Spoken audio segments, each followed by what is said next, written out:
Yeah. Y'all ready?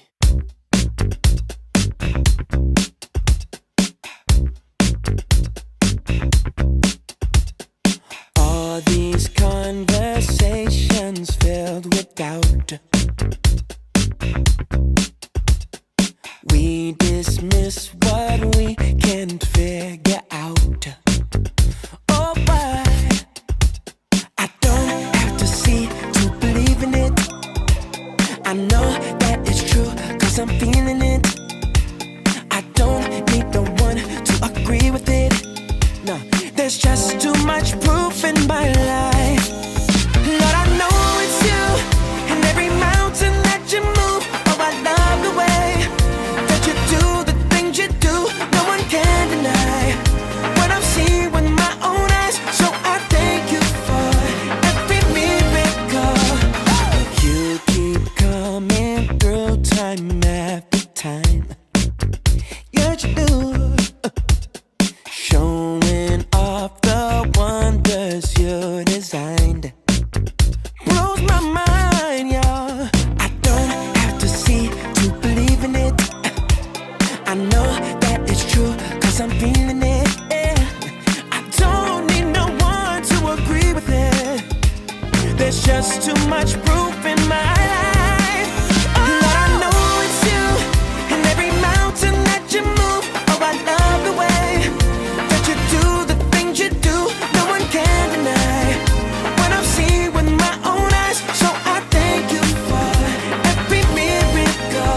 Lord, I know it's you, and every mountain that you move. Oh, I love the way that you do the things you do.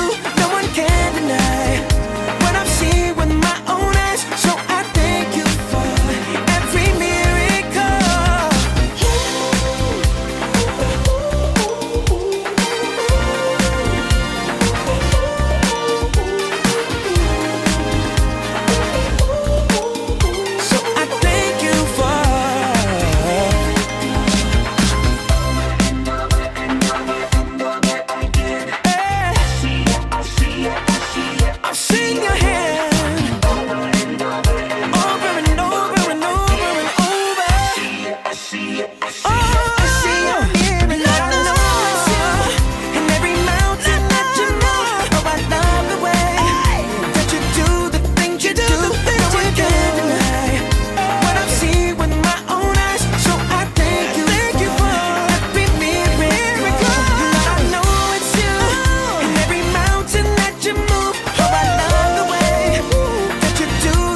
from me, you'll be okay.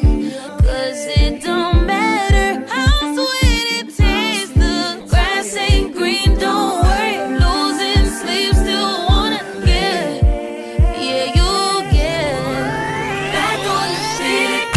Lift your head, hold it high, hold it back, but you can't turn the time. Hey YX, my name is Bailey and I'm so excited that you're here with us today. I just wanted to welcome you and kind of run through what the service is going to look like. So we're going to be together for about 45 minutes, we're going to sing some songs, we're going to hear a message, and we're going to have some questions for you to answer along the way. If you're joining with us live, you can answer those questions and kind of have some interaction through the live chat. If you're in a group, that's perfect because you're going to get to interact with your group. If you're new with us this week, we want to welcome you and we just want to get to know you better. So if you go to yxyouth.com/connection and tell us a little bit more about yourself, that would be great. Groups are going on now. The group experience is the best experience and we want to get you plugged into one. So if you go to yxyouth.com/groups, we can find a group that works best for you. That's all that I have for us for now. So look forward to seeing you in the service. What the people need is a way to make them smile. It ain't so hard to do if you know how. Gotta get a message, get it all through. Long our mama got you and you out. Whoa, listen to the music. Whoa, listen to the music. Whoa, listen to the music all the time.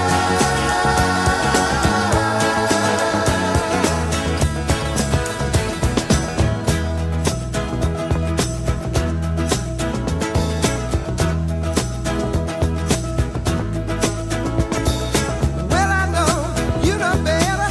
Everything I say. Meet me in the country for a day. We'll be happy and we'll dance slow. We're gonna dance the blues away.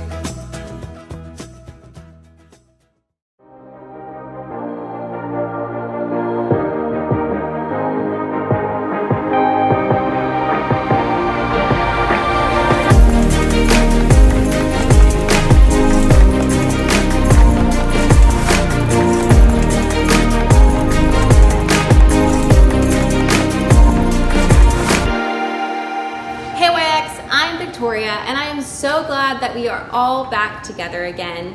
And Happy New Year! Or should I say, Happy Renew Year.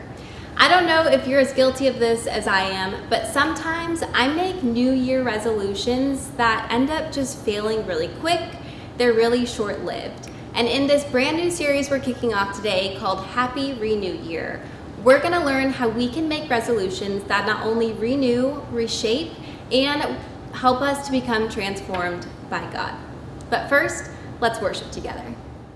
Good morning, YX, and Happy New Year. We are going to sing a few songs and just give God this time and honor Him. So find somewhere in your home where you feel comfortable and let's sing together. I'm living in a grace where everything is more than I imagined, where what is undeserved is freely given. All my regrets and my failures, all of my wrongs have been left at the cross. Now all that remains is a Father's love.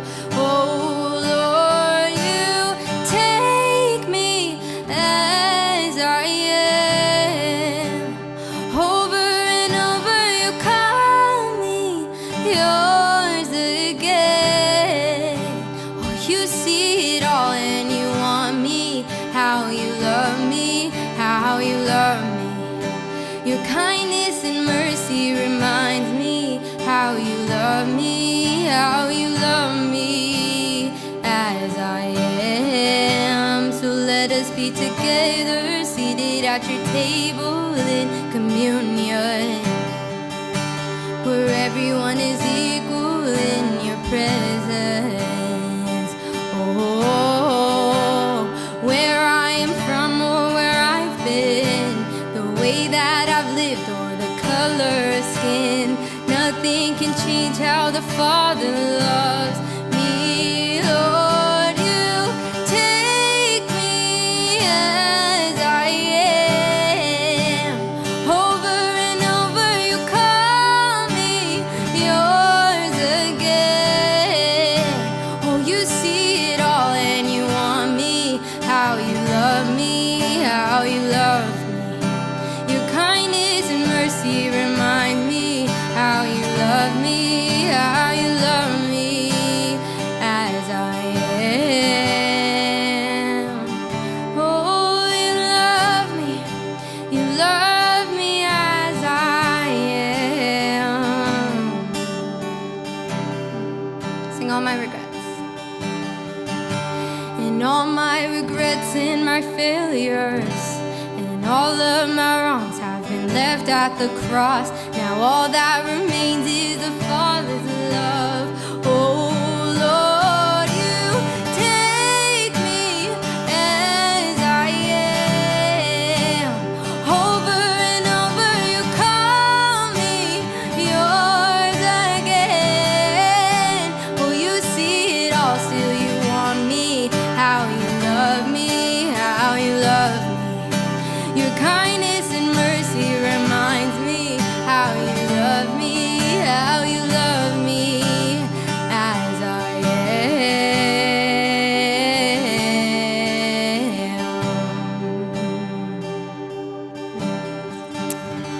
am. Yeah, God, you take us as we are, Jesus, and we are just so grateful for your love, God. And as we continue to worship, Jesus, would your love just come and meet us where we are, Father, and would we just feel your presence with us, Jesus, wherever we are worshiping God, whether we're in our car, in our bedrooms, in our living rooms, or right here in person, Father. I just pray that your love would come touch us and that we would just be overwhelmed, Father, by your goodness.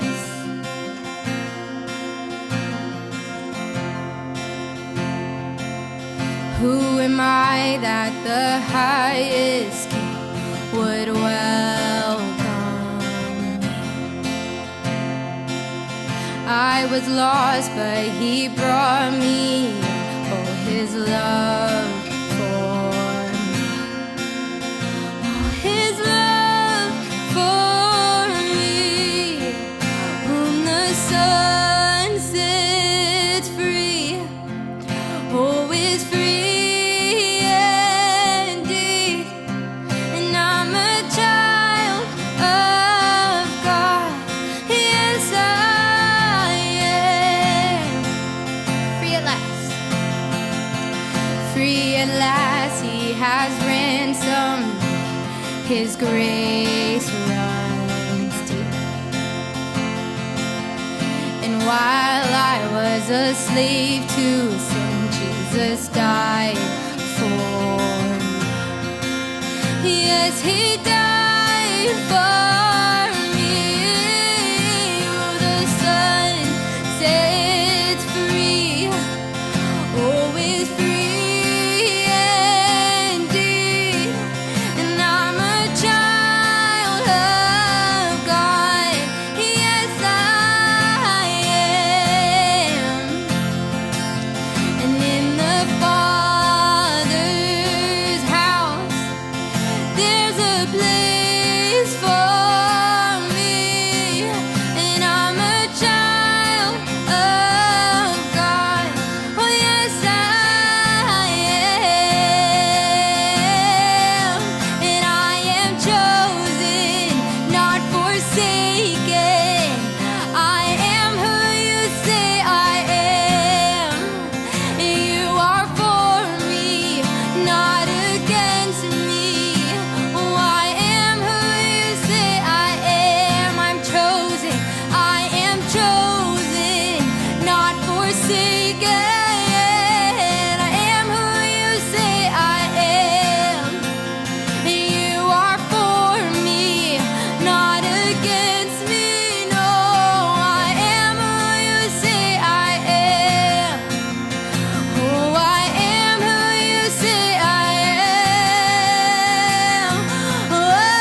am a child of God. Yes, I am.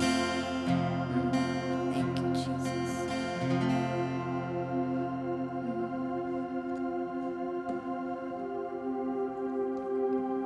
Thank you, God, just for the way that you love us, Jesus.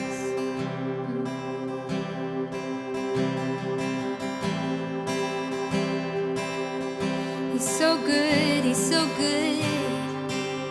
Oh, how he loves us, how he loves us. And he is jealous for me. He loves like a hurricane. I am a tree bending beneath the weight of his wind and mercy. When all of a sudden I am unaware of these afflictions eclipsed by glory, and I realize just how beautiful you are and how great your affections are for me. And oh, how he loves us so. And oh, how he loves us, how he loves us so.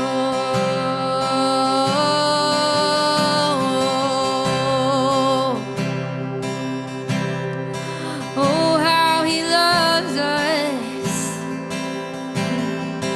Oh, how he loves us. It's so sweet, yeah.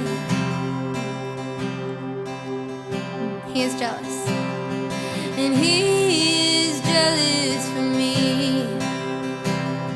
He loves like a hurricane. I am a tree bending beneath the weight of his wind and mercy.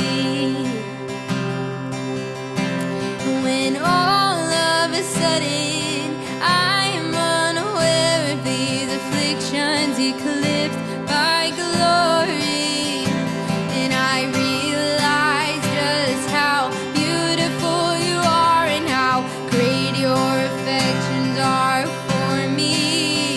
Yeah, he loves us, and oh, how he loves us, and oh, how he loves us, and oh, how he loves, yeah, he loves us, yeah, he loves us, and oh, how he loves us, and oh, how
God, just in this moment, we just take a second, God, to just receive your love, to just feel it right here, right now, Jesus. Oh, how you love us, God. Oh, how sweet your love is, Jesus. How sweet your goodness and your mercy is, God. We're so thankful for your love, Jesus, your unconditional love. God, we just honor you today, and we just pour that back out to you, Jesus. We love you, Jesus. It's in your powerful name that we pray. Amen. Thanks for worshiping with us.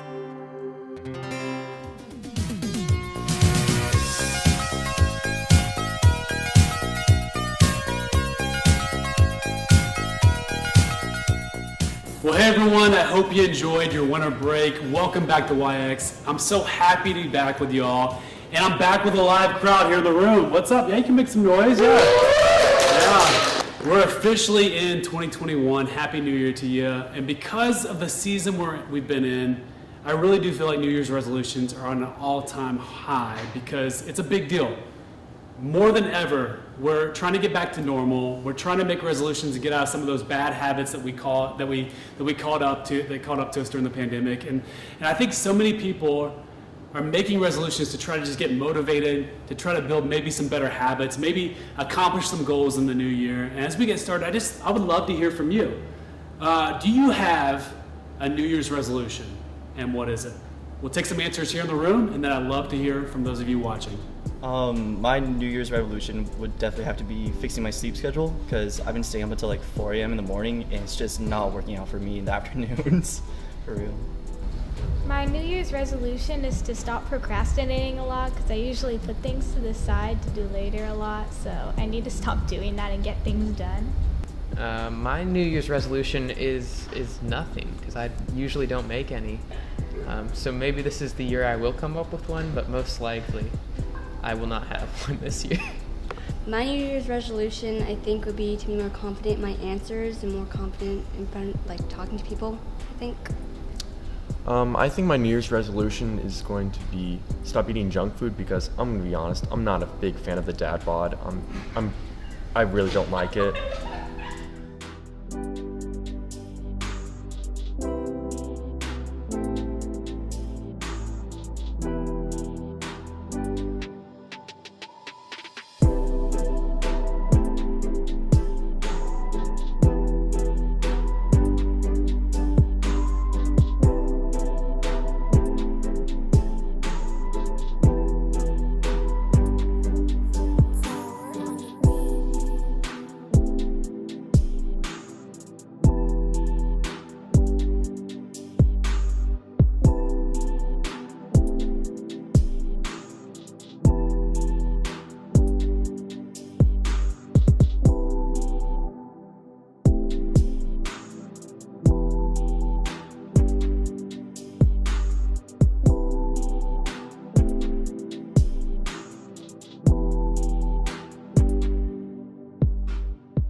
So resolutions are a big thing right now for 2021. A lot of us are looking for new motivation. We want to face off against those bad habits that we've fallen into over the last year. In fact, for a while, the door of our fridge has had cards and pictures covering it, so we were clearing it off the other day at my house. And after we got past the top layer, I rediscovered this picture. It was something I hung up last January to help me stay motivated off my own dad bod with how I ate. So I have a reminder of just me pointing at myself saying, make smart food choices, Matt. Sometimes it works. Sometimes I look at that and I go, okay, I see you, Past Matt. I'm gonna eat better. Sometimes I go, hey, sorry, Past Matt, pizza is delicious. You know what else is delicious?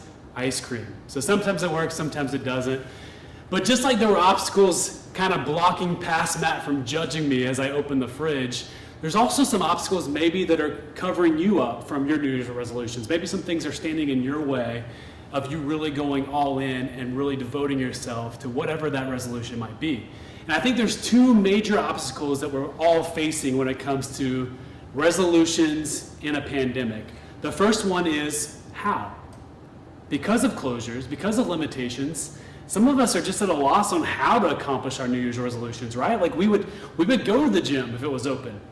We'd take up swimming if we could go to the pool. We would make more time for our friends if we were allowed to actually hang out with them. We'd be the best star student if we could actually get off Zoom and go to a classroom. If we could go to church, if we could, you name it. The how is standing in our way. It's a limitation on us. So there's external limitations on a lot of our resolutions, good or bad, whatever we want to do. There's going to be some things that are going to be standing in our way when it comes to closures and limitations. The second major obstacle, though, is the actual real doozy. It's this: I don't want to. That's it. I don't want to. It's not even the how. We might even be able to figure that out and get creative. Really, the honest answer that's holding us back from moving forward into our resolutions is just simply, at our core, we don't want to do those things. We would have chosen them back in September and not January if we really want to do it. So we're trying to kick ourselves into another gear. But really, if we're honest, there's little to no motivation inside of us to do it. And so if we're really, really honest, some of us just feel zapped. Maybe you feel zapped spiritually. Maybe you feel like you just haven't really even connected with God in who knows how long. Maybe you feel zapped socially. You remember when it was easier for you to connect with your friends because you got to see them every day, and now you're going, man, I've tried this, I've tried that, it's not working. I don't feel like I can keep up with anybody. Maybe you feel zapped emotionally. You're just over being over it. It's hard for you to even care really emotionally because you're just so zapped. You just feel empty. Maybe you're zapped physically. Maybe those bad habits have caught up with you and you're like my friend Alec over here, where your sleep schedule is just all out of whack and you're going, I'm just zapped physically 24/7. So here's the simple truth. We have things we wish we were doing each day. We all do. But deep down, we don't do them because we just don't want to do them.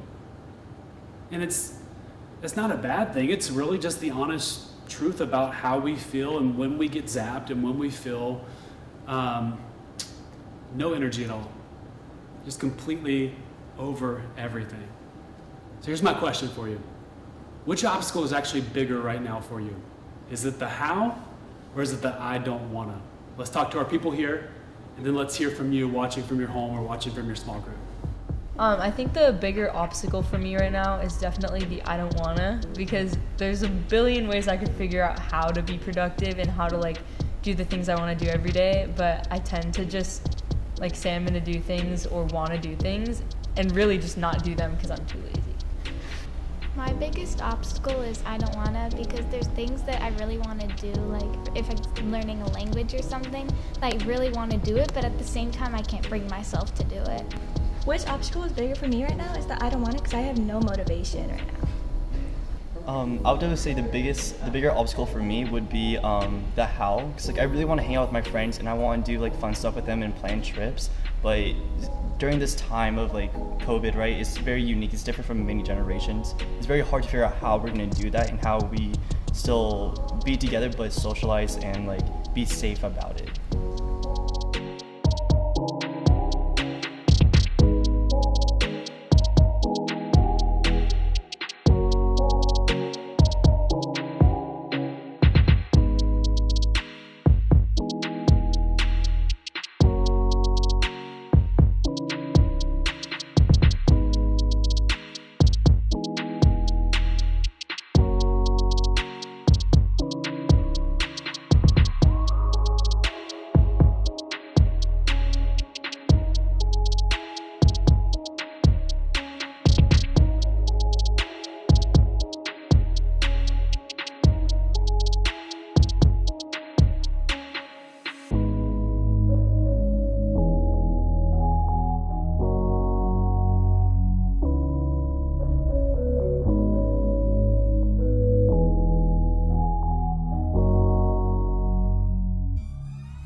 So what is a resolution? I mean, it's really just a commitment to do the stuff we wish we were already doing, right? It's not always easy to be a disciplined person. In fact, I've watched many people in my life that I would say are very disciplined people really struggle last year to find the motivation to keep up any habits and keep up any goals. At times, it may feel like we're just fighting what feels like a losing battle. We're fighting a losing battle against the how, and it feels like we're fighting a losing battle against I don't wanna. Let's take reading your Bible, for example. If you've been around church for a little while, you've probably heard that it's important for a Christian to read her Bible. And there's a lot of helpful ways to overcome the how. There's, an easier to understand translation that you can pick up. There's the Bible app that literally puts the Bible in your phone at your fingertips 24/7. And even the Bible app even has the Bible on audio, where if you just don't even want to read, you can have somebody read it to you. You can just listen to it. There's videos out there that illustrate the Bible. There's a ton of other resources just to get Bible reading in, but still, how many of us struggle with that daily habit of reading the Bible? It's like that one thing that we know that we need to do, and it just seems so elusive. Have you ever done this? Have you ever been like doing a good habit on your phone, like reading your Bible, and without even thinking about it? Like you don't even consciously make the choice. You just do the like swipe back over to Snapchat and Instagram? No, just me? I'm the only one that's ever done that? In fact, the field of neuroscience actually released a lot of data and helps us really understand some studies about what they call neural ruts. And so our brains get stuck in what neuroscientists call neural ruts, especially when it comes to social media or habits or even addictions. Basically, our brains always are forming habits and shortcuts. The brain wants to find the quickest route from A to B, and so the brain's always looking for shortcuts. In fact, if you do one activity or one thought or one habit, it will create shortcuts in your brain for next time so that you can do it quicker. It's like muscle memory almost. Gord Hotchkiss said it this way: if you keep doing the same thing over and over, eventually the brain pre-lights the neuronal path required, saving itself time and energy. The brain is directing anticipated traffic at faster than the speed of thought, and is doing it so well it would take a significant amount of cognitive horsepower to derail this action. So basically what they're trying to say is because of your neural ruts, it's really, really tough to pull yourself out of habits in your brain. So it's not only the how standing in your way, it's not only the I don't want to standing in your way. When it comes to new goals and habits, you're fighting your own brain to dig itself out of its own ruts that it's dug to create shortcuts for you. According to surveys done by a group called Statista, 40% of Americans make New Year's resolutions. And of those 40% of us that actually make resolutions, 80% fail our resolutions within the first 30 days. It's not a huge success rate. And when it's all said and done, only 8% of people will actually stick out their resolutions long term. So if you make and actually keep your resolution, you're in the exclusive club of 3.2% of Americans who actually make and keep resolutions. And this data doesn't even factor into this year and pandemic fatigue and the lack of motivation that's been caused by the world and the state of the world that we live in. Our patterns are very, very, very, very hard to change. This is why your parents are so concerned about when you go to bed, or how much sleep you get at night, or how much you exercise, or how much time you waste on your phone, because they know the patterns you form now will just keep digging in and creating more brain ruts, more shortcuts of that's how I live and that's how I do things. I think with this series, I want to explore a better way to go about our resolutions. See, the word resolution is actually just the noun form of the word resolute. Resolute is this: it's an adjective meaning admirably purposeful, determined, and unwavering. That's what it is. It's admirably purposeful, determined, and unwavering. In other words, where a resolution is a thing that you're committing to, being resolute is a character trait. In fact, it's a major character trait of God. God is steadfast. He's immovable. He's unchanging. And so where we're hopefully growing and changing into something good, maybe even for us followers of Jesus, growing and changing to look more like Jesus, God's never growing or changing because he already is. He doesn't have to grow or change or become anything else. In fact, resolute is who he is. In fact, resolute, or even the word steadfast, is one of the major adjectives when the Bible talks about God's love. In fact, you find God's steadfast love and God's kindness mentioned over 150 times in the Bible. The message is very clear. He's unchanging, he's unwavering, especially when it comes to how he loves you and me. So here's the thing, maybe it's not us at all that are absolutely resolute about anything. We're always changing our minds. We're always finding and trying to find new motivation. We're always trying to get more resolute in our spirit. What if our resolutions were less about things and more about the only one who actually is admirably purposeful, all the time determined, all the time unwavering in his love for you and me. I want to show you a verse that I think could be maybe eye-opening for you, maybe even brain rut disrupting for you. It's a verse we find in Romans 12:2. Here's what it says. It says, "Do not be conformed to this world, but be transformed by the renewal of your mind, that by testing you may discern what is the will of God, what is good and acceptable and perfect." I want to show you in the NIV because it says it slightly different. The NIV says this: "Do not conform to the pattern of this world." That's it. Don't conform to the pattern of this world. The writer here is Paul, and what he's really trying to do is he's warning Christians that we're still going to be tempted by sin. Even though you said yes to Jesus and you're following Jesus, you're still going to be tempted by this world. But he's also hinting at something larger at play. You probably know this already, but the world has its way of working. The world just has patterns that it follows. In fact, a good example of that is we've just gotten used to the way this world works is you get to a four-way stop, and you're going to see a lot of selfish people just take out a turn. They're going to turn before you turn.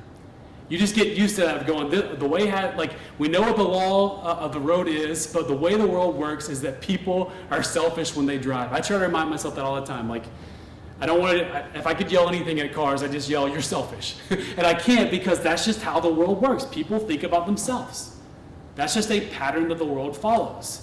The same thing is true about disconnection or apathy or isolation or lack of motivation. It just comes with the territory of living on this planet. But the good news is God is outside of all that. Conforming happens to us. Patterns happen to us because we live on this earth, and we're always subject to those patterns, but God doesn't follow our patterns. And when he encounters people with his resolute, steadfast love, it's no longer about conforming. It's not about just making healthier choices or getting better patterns in our lives. What happens when God encounters somebody is they transform. This is what we call the new life in Jesus. Yes, we still live here, and we're still tempted by sin, and we're still tempted to conform and to fall into old patterns, but we don't have to just live according to the patterns anymore.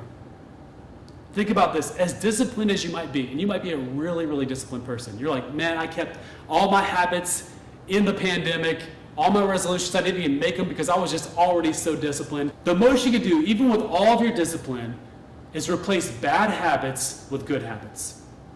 That's all you can do. It's great, and discipline's good, but it's still patterns fighting patterns. It's still your brain trying to fight your own brain. It's still your habits trying to replace your own habits. You're still in the pattern. God does something our patterns could never do. He actually reaches down and touches us from the inside out, and what he does is he renews us. What does that mean? He makes everything new.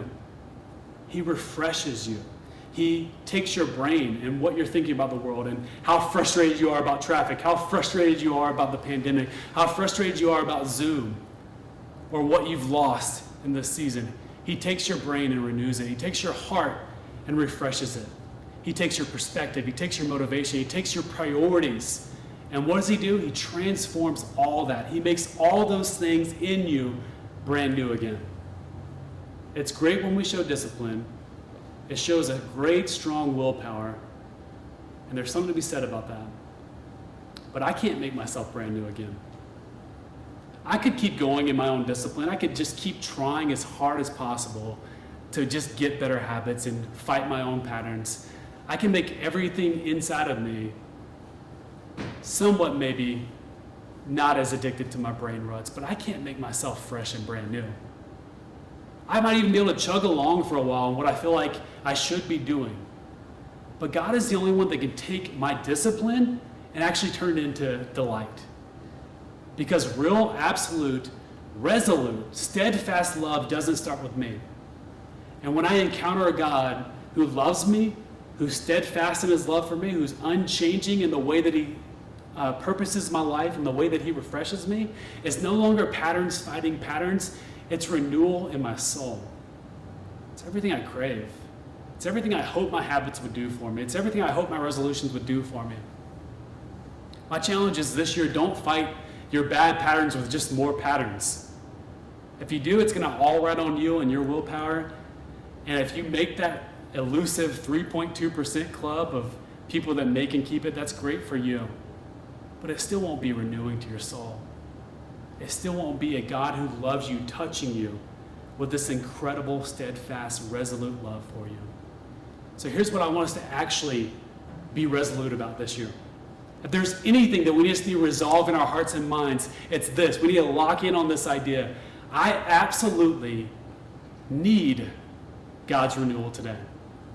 I need it. Whether or not I feel like it, I need it. Anything else would be patterns fighting patterns. That's it. So why am I resolving to spend time with God each day? I know that time with God always equals transformation. I know that pursuing a relationship with Jesus always equals renewal. Yeah, I could fight the losing battle of hoping my new patterns will be strong enough to defeat my old patterns, or I could use that limited strength that I have, my limited time, my limited attention, even my limited passion to be transformed and renewed by a God who's not limited by anything. See, this year we could live differently, where each day we live with this understanding that I need God to show up. Good day or bad day, I need Jesus. When I'm killing it with my habits and I feel great about who I am and my discipline, I still need Jesus. When I've eaten nothing but pizza and ice cream, I still need Jesus. Because for me, it's not about discipline. It's about delight and being transformed and renewed by a real relationship with Jesus. See, if you're a follower of Jesus, don't just fight against your own life. Settle it today in your heart that you need God's renewal. Let's not live like we need to just try harder. That's religion. Religion will just tell you to try harder and maybe God will accept you then. A relationship with Jesus is very simple. I already love you. I already accept you. I'm steadfast in that. I'm resolved in that of what I think about you, how I feel about you, what I've purposed for your life. I'm so steadfast in it that I'm willing to come to this earth, live, die, and resurrect so that I can have a relationship with you. Let's not live like we just need to try harder. Let's live to be transformed. Let's live knowing that relationship with Jesus equals renewal. See, trying harder isn't transformation, it's just patterns fighting patterns. Let's get out of the stream. Let's get out of the way of the world and how it works, and let's actually get out of that and find where we can be transformed. So let's look back at that verse one more time in Romans 12:2, because I want you to catch something in the back half that I think is really, really cool. Here's what it says. That by testing, you may discern what is the will of God, what is good and acceptable and perfect. See, the word we translate there for testing actually has the sense of finding out the worth of something by putting it to use or testing it in actual practice. In other words, the testing here is like you can actually find out the value of something by being in the middle of it. What is Paul trying to tell us about spending time with God? If you are like, I don't know, I still don't like reading my Bible, I still don't like journaling or memorizing scripture or spending time in a small group or journal or worshiping or whatever it might be, whatever that practice is, all you have to do is test it. All you have to do is just see whether or not it's actually worth the time. Because as you pursue God each day, you're going to understand more and more of what He actually wants for you. You might actually see yourself differently. You might actually see your purpose and His plans for you differently. See, if you're bored by all that, by reading your Bible, you feel like you can't focus in when you try to pray. Right? Man, I maybe make it 2 minutes and then I'm distracted. Maybe you've tried to join a small group and you just feel like you just couldn't relate to anybody there. See, the more you test it out anyway, because you just resolve that you need to live like you need Jesus, it now just becomes, it isn't just about replacement patterns. You'll understand how little maybe you were living for compared to how much God wants to be in your every day. See, it's not even about guilt when we come to God. It's about the realization that here's this God who is so resolute that He wants to be in our lives every day, that even an ordinary day is extraordinary in Him. Even the way that He loves us means that a bad day is still a good day when we have God's presence in our life. So even if the how or the I don't wanna or your own brain ruts are standing in your way from living like you need Jesus, see, a little bit of daily resolving that you need, a little bit of renewing the new life, I don't think they're going to be standing in your way for long. Because you're going to test and you'll understand even more. You'll see the worth as you do it, because it will turn from duty to delight. It won't just stay as like, oh, I got to do this, I got to read my Bible. You'll see that when you spend time with them, time always equals transformation. Relationship always equals renewal. Let's go back to that neuroscience and some of the studies that is shown in the past few years, because there's actually a study that was done in Beijing, and I think it's awesome. Actually, a UCLA researcher called it one of the best or most important studies in the last decade. And here's what they did. They wanted to see if there was any difference between how Christians think about themselves and others versus how non-Christians think about themselves and others. It's so crazy. So if you're interested in looking up the study was something, it was called something really exciting. It was called The Neural Consequences of Religious Belief on Self-Referential Processing. Sounds riveting, right? It's actually a really good study. Here's what they wanted to study. Here's what they wanted to find out. Does a non-Christian think about themselves and others the same way that a Christian thinks about himself and others? And so what they found out was that people, non-religious people, they use what's called the dorsal medial prefrontal cortex to think about others. Big word, but basically they just use one part of their brain to think about others, and they use the ventral medial prefrontal cortex to think about themselves. But then they did the same experiment where they asked Christians to think about other people, and they asked Christians to think about themselves. And what they discovered was seasoned believers, seasoned followers of Jesus, Christians that have been walking with Jesus for a while, they fired up the same part of their brain to think about themselves as they used to think about other people. They weren't even using that same part of their brain to think about themselves anymore. And here's some researchers in Beijing that aren't even really Christians, and here's what they hypothesized. Here's what they came up with. They found out that Christians actually use a Jesus reference point for self-evaluation. When a Christian who's been walking with God, being transformed by the renewal of their minds, when they think about who they are and what they think of themselves, their brain is no longer asking, what do I think about myself? Even when you ask a Christian, what do you think about yourself?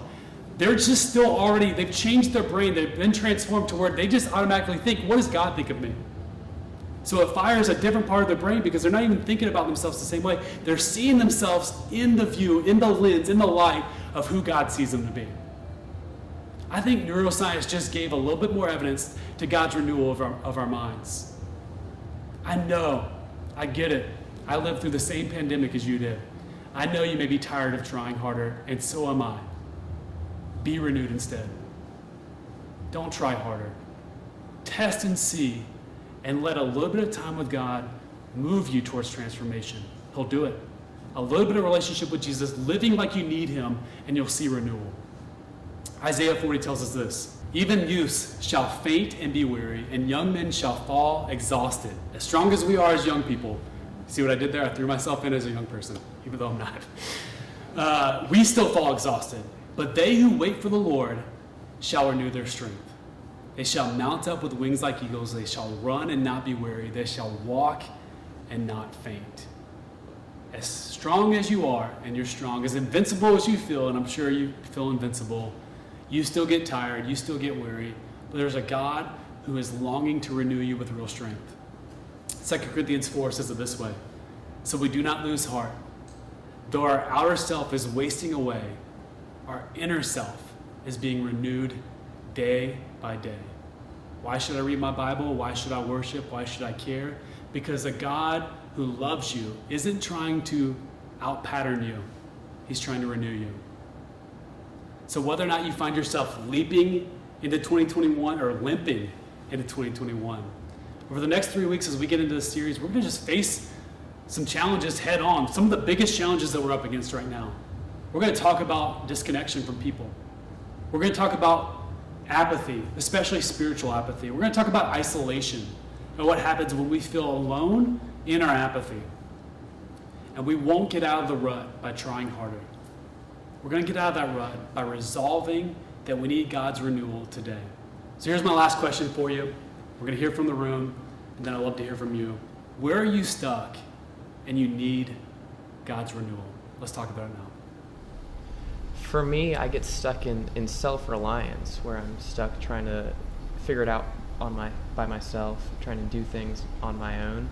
So renewal for me could be, it's surrender. It's like learning how to let go and really let go, and not just like try to 50-50 split it, but like give him full control, which is really difficult.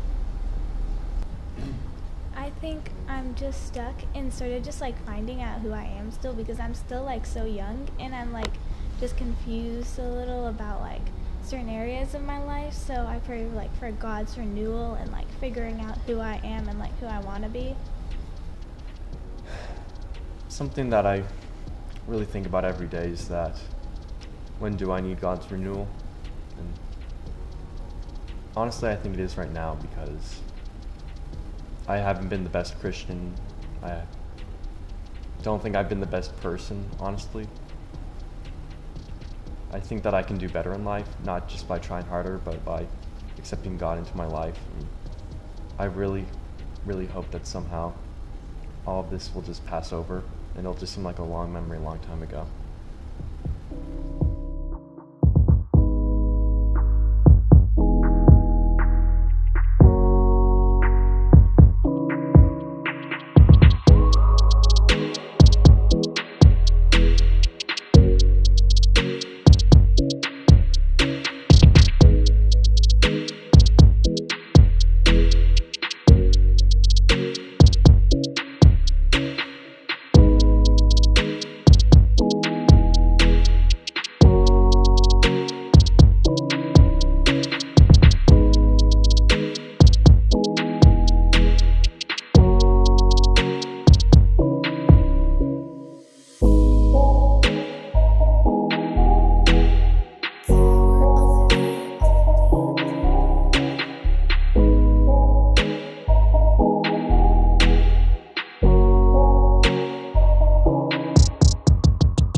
Thank you so much for joining us today. It is so true that I need God's renewal today, not just trying harder by myself.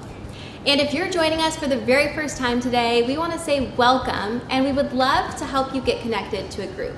So please go ahead and click that Zoom link that we're dropping in the chat now, and we'll help you get connected. Well, that's all we have for today, and we'll see you next week. Take care.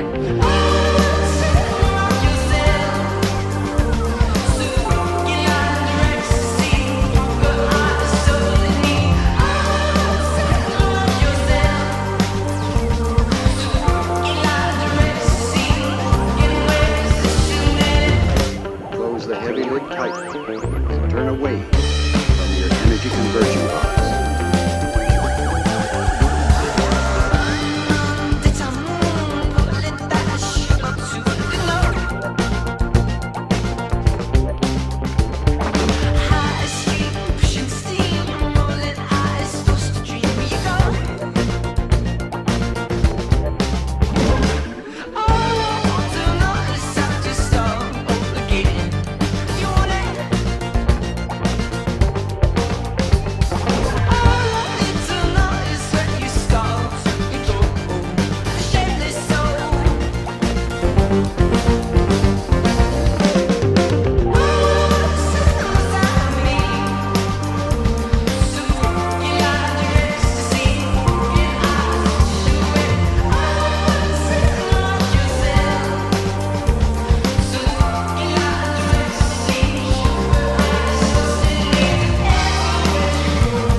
Can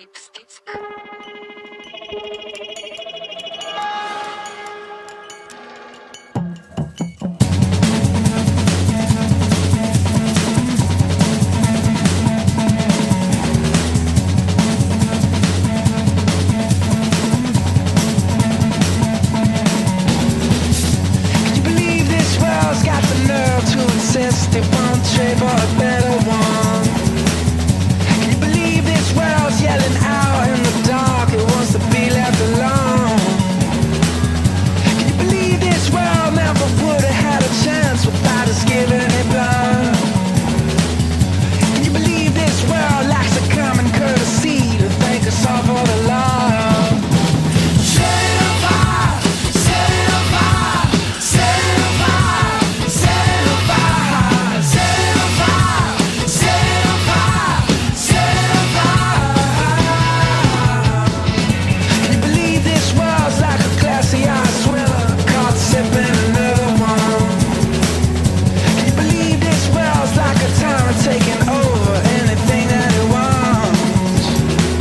Can you believe this world's like a wounded martyr would if his commitment is gone?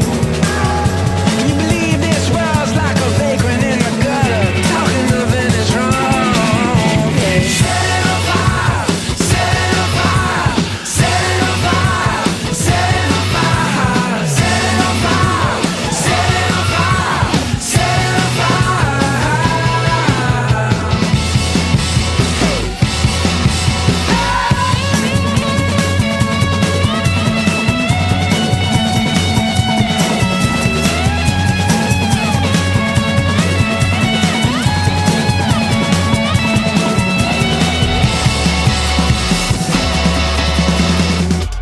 believe this world's just a double-dealing joker gonna stick to his guns? Can you believe this world's just a television blaring a million devils at once? Can you believe this world's just a charmer in disguise with a lavender soul? Can you believe this world's just